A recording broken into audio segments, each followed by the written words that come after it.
sampai sekarang itu belum ada pembahasan yang mengerucut pada keputusan. Ya, mungkin ini akan butuh waktu khusus, apakah lebih cepat atau mungkin agak lama, ya.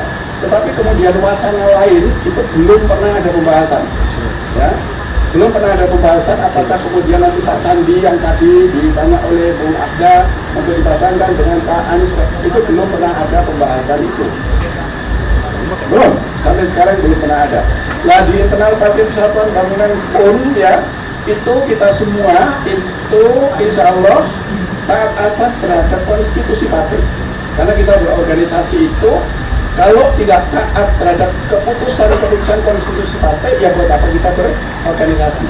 Dan keputusan yang dilakukan oleh Partai Persatuan Bangunan itu diambil, ya, atas dasar konstitusi itu.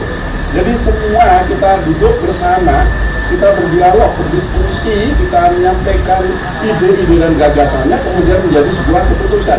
Nah, ketika sudah menjadi sebuah keputusan itu, maka semua kader ya harus salinan batuk menjalankan keputusan itu. Nah, apakah kemudian keputusan itu haram untuk dirubah? Tidak.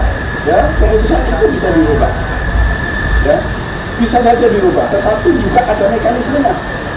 Jadi keputusan yang diambil oleh Rapimnas itu nanti kalau berubah itu juga melalui paling tidak Rapimnas atau juga forum yang di atasnya lagi seperti Mukernas dan lain sebagainya. Jadi ada mekanismenya.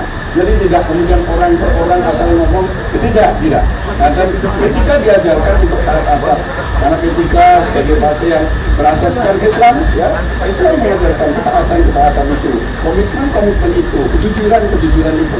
Gitu. Jadi sampai sekarang tidak ada, dan insya Allah, ya, nanti mudah-mudahan sih saya berharap akan lebih cepat lagi sebelum jauh-jauh nanti masa pendaftaran itu sudah diputuskan oleh partai-partai yang berbicara politik dengan PDIP dan Partai Persatuan Bangunan. Sampai sekarang belum ada pembicaraan, tapi kemudian wacana-wacana ini muncul dari pikiran-pikiran apakah itu para tokoh, para alim. Biasa saja, memang kan saat ini memang sedang berada dalam tahun politik, ya. Ya, di dalam tahun politik itu memang sebaiknya di dalam negara demokrasi, ya, setiap anak bangsa hadir, ya, ambil untuk memberikan pemikiran politik. Tentu ini ada salurannya, ya, pemikiran politik itu juga harus disampaikan melalui saluran-saluran yang konstitusional. Jadi sah-sah saja, bahkan ketika mendorong agar pikiran-pikiran yang seperti itu lahir dari semua elemen bangsa, karena bangsa ini akan menghadapi tantangan yang besar tentu.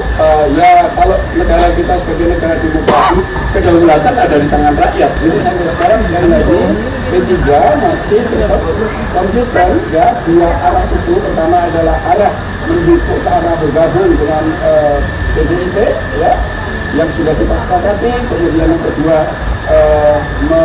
mendukung Pak mencalonkan Pak Ganjar Pranowo dan Pak Sandiaga Salahuddin Uno. Tapi sekali lagi P3 tidak dalam konteks memutuskan, tapi memperjuangkan, menawarkan. Yang kita tawarkan itu juga atas kriteria, bukan karena namanya atau bukan karena personalitinya, tapi karena misalnya ini track record politiknya ini, ya, track record entrepreneurnya ini, mereka memiliki track record kepribadian ini dan kemampuan ini dan lain sebagainya. Nah, itulah yang kita tawarkan kepada partai-partai koalisi atau partai-partai yang menjalin kerjasama politik itu.